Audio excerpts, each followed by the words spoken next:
Chicagoland weather forecast. Partly sunny and windy, high 42. Snow and rain overnight, low 21. Partly cloudy and 28 right now. Next news at 8. Chicago's Morning Answer continues next on AM 560 The Answer. Now, from the Signature Bank Studios. If you're looking for the latest news, insight into what it means, and the sharpest opinion, there's only one station in Chicago where you can turn, and it's this one. We're AM 560, The Answer. Top of the morning, Dan and Amy. Jamal Green was a candidate for mayor of the city of Chicago. Young dude, generated a lot of enthusiasm among younger voters in the city, as I recall. I didn't have the resources that are really required to be able to successfully compete for an office that high, and in a media market that expensive. But sort of independent guy, but definitely left of center. So I was surprised to read his reaction to Trump's imminent inauguration. He writes in part, does Jamal Green, I have faith that this term will be better than his first because he has a wide range of new voices with bright ideas. I know there will be a lot I will disagree with him on, but I will celebrate his wins as well.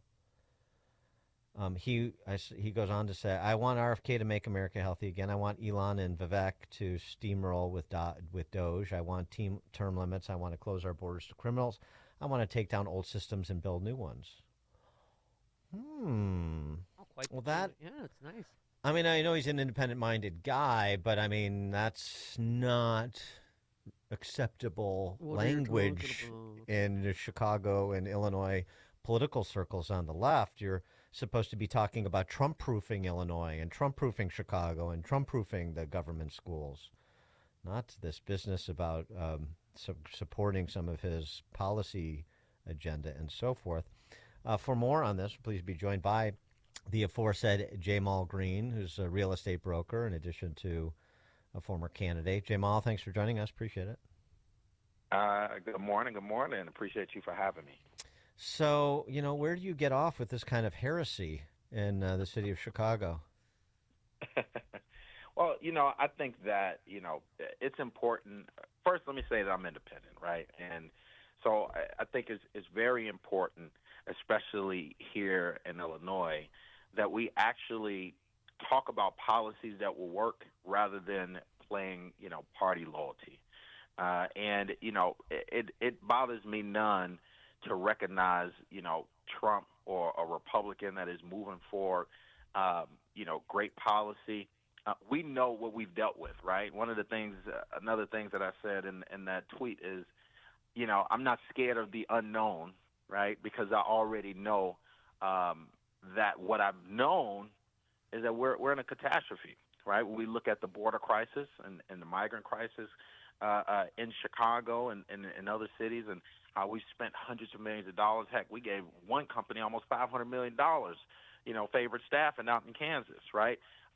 When you look at a lot of the different issues that we face each and every day under Democrat rule, we know that, hey, these policies are not working.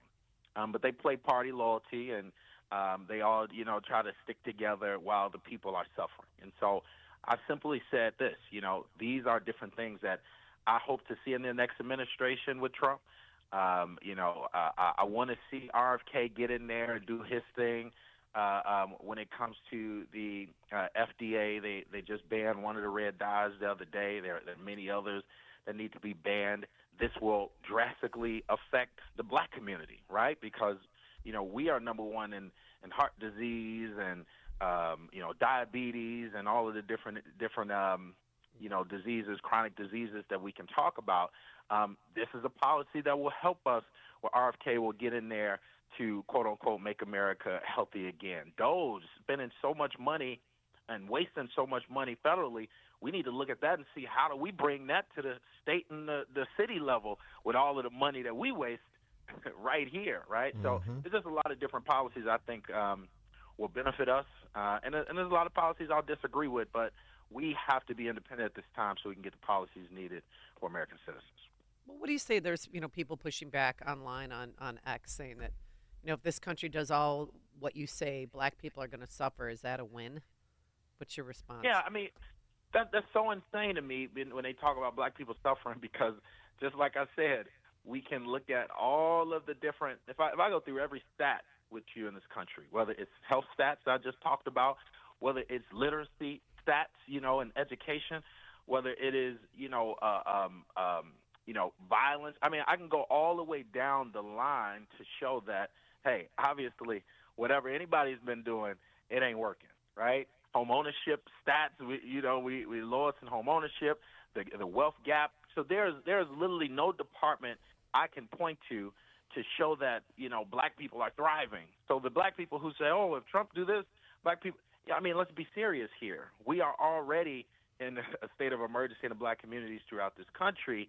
We need something radical. We need change. We need new systems and to break down the ones that are not working. And that's what I'm looking forward to. What about throughout the city and the state of Chicago and Illinois and the performance of the current occupants of those executive offices?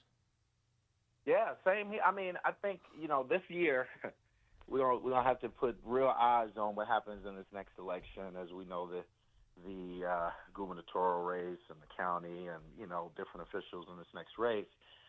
It's important that we hold everyone accountable for policies that really represent us.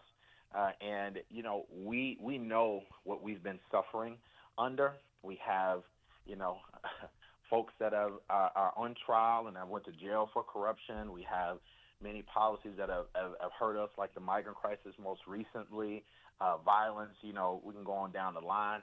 We are not good. Illinois is I would actually say Illinois is not good at picking the best executives. But what I will say is that those executives are picked by the establishment, and we have to do better as a people throughout our city and state to make sure that we are supporting people who are going to represent all interests, and that's what we need, more independent-minded folks who actually want to get things done and not just play party loyalty and not just play within the establishment. We don't need no more of the establishment executives leading our city and state. So what's going on at the neighborhood level from your perspective? I mean, this week we had the city council by a 38-11 vote reject any sort of carve-outs to the sanctuary city designation. Of course, we're a sanctuary state as well. So, there was some pushback to the city and state largesse that was used to finance people in this country illegally. That still is being used. But, when it came to doing something about it, even with respect to people that are committing crimes here, you had most, obviously, the overwhelming majority of alderhumans, including black and Latino aldermen, but particularly black alderhumans, vote to maintain the status quo. So what does that say about what's happening at the neighborhood level truly? What they say is too many deals are being cut politically, and they're not listening to the people enough. And that's the real issues that we're having. If you poll the community on this issue, the polling will be the vast majority of the communities will agree with making sure that, hey, can we work with Tom Homan and ICE on those who are criminals at least? I guarantee you the vast majority of the neighborhoods would agree with that, right? But what happens is that you have these city council members who are brokering deals and playing games in the inside and not really coming to their constituents and actually listening to them. This is common sense policy. We have had migrants that have been arrested, over a dozen times, and they go in and get out, and they go in and get out. They are afforded things that we're not afforded. If we go and do what they've done, we'll be sitting in jail with no bond for a long time to going to trial, right? And I think it's insane that we can say, hey, we're going to protect the criminals, and guess what? We're funding them. We're funding their shelter. We're giving them, food stamps and they're getting a cash stipend or we're paying 6 months of rent.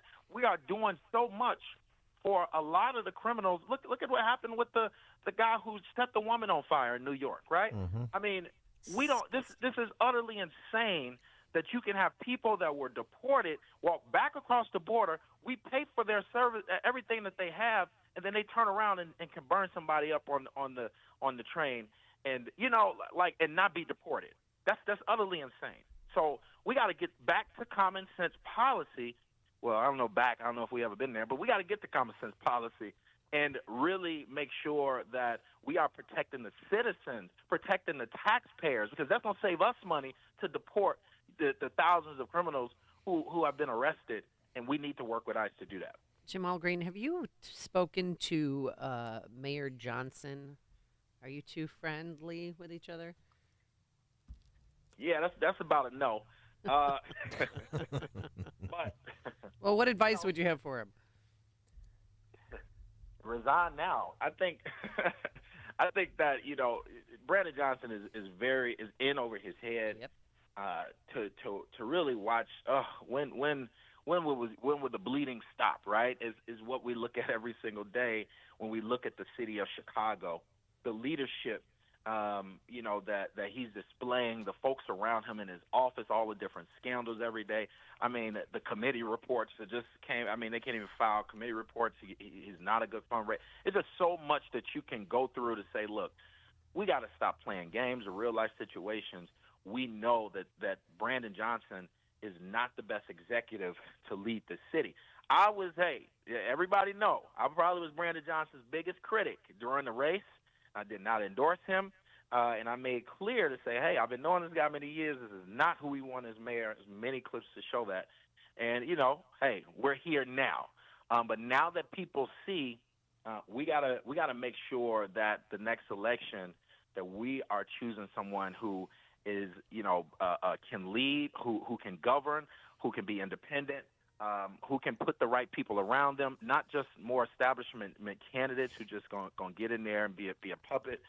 We got to do different next election, and I'm looking forward to seeing what happens. What's your advice for J.B. Pritzker? Is the same advice you offered to Brandon Johnson? To J.B. Pritzker, and this is campaign year, right? Uh-huh. I think that he has to be very careful at how he's moving, and I think what JB has done this, most recent, is he's trying to distance himself from being a part of the Brandon crowd and kind of making sure that he's different from Brandon in people's eyes. But is he? We had this discussion earlier in the week. But is he different? He and now Ali G is doing the same dance, trying to distance himself from Brandon Johnson. LaShawn Ford's filing legislation for recall, and it's all very easy. Everybody's telling us to focus on Brandon Johnson, pile on Brandon Johnson, and I'm obviously no defender of Brandon Johnson, but J.B. Pritzker and that power structure at the state level, it's the same thing.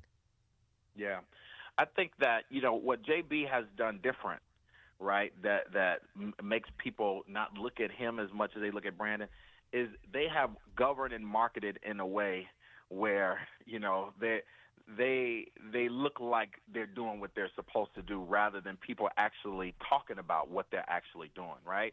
And that is what I want to see this year and see what happens in a campaign, because in campaign season you can have candidates emerge that can put a lot of these things on Front Street, right? We know that JB wants to run for president at some point.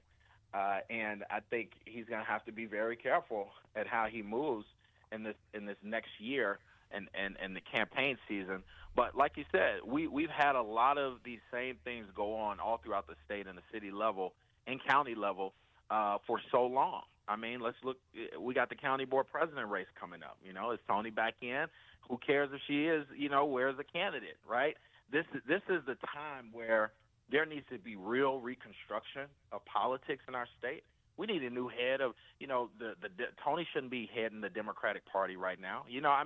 This is insane. And if we continue to keep the same old politics and the democratic structure of all of these years, people are going to continue suffering, and people are not going to have trust in these politicians, and the voter turnout just continues to decrease. We need a full reconstruction, and that's what I want to see in this next election. Well, maybe this year it'll be bad enough for people to connect dots and make different choices. Maybe. We'll see.